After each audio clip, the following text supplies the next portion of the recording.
Exist போல்ங்கிற பேர்ல வந்த கருத்து கணிப்புகள் எல்லாம் சேர்ந்து தமிழ்நாட்டு மக்கள ஒரு பெரிய குழப்பத்துல தள்ளிடுச்சு அப்படிங்கிறது தான் இப்போ நிதர்சனமான உண்மை. ஆளுக்கு ஒரு கட்சிய சொல்லிட்டு போயிட்டாங்க. இதுல எந்த கூட்டணி மெஜாரிட்டி வாங்கும்னு யாராலையுமே அடிச்சு சொல்ல முடியல. ஆனா இத விட இப்போ தமிழ்நாட்டுல அனல் பறக்கிற டாபிக் ஒண்ணு இருக்கு. அது என்ன தெரியுமா? ஆஹா! நம்ம எம்எல்ஏக்களை எல்லாம் திமுக காரங்க கூண்டோட தூக்கிடுவாங்களோ அப்படிங்கிற தாவேகாவோட பயம்தான். ஒரு சின்ன கால்குலேஷன் பார்க்கலாமா? ஒருவேளை திமுக கூட்டணி ஜெயிச்சு, அதுல திமுக மட்டும் ஒரு 100 சீட்டுல ஜெயிக்குதுன்னு வச்சுக்கலாம். ஆட்சி அமைக்க இன்னும் 18 எம்எல்ஏக்கள் தேவைப்படும்.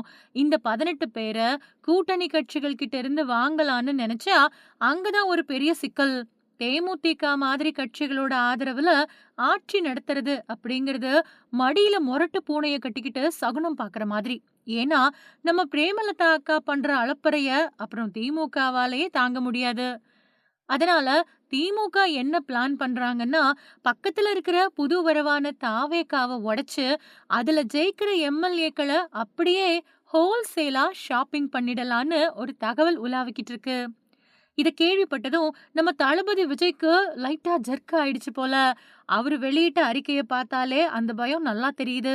மே 4ஆம் தேதி ரிசல்ட் வந்ததும் எம்எல்ஏ சர்டிபிகேட்ட வாங்கின கையோட எவன் மூஞ்சியும் பார்க்காதீங்க.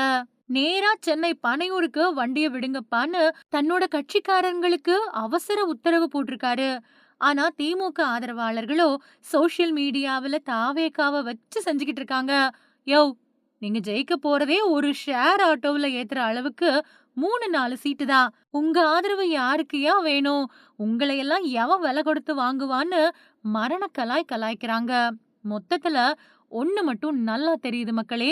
மே 4ஆம் தேதி தேர்தல் முடிவுகள் வந்த பின்னாடி ரிசார்ட் அரசியல், கட்சி தாவல்னு ஏகப்பட்ட மெகா சீரியல் நாடகங்கள் தமிழ்நாட்டுல அரங்கேற போகுது.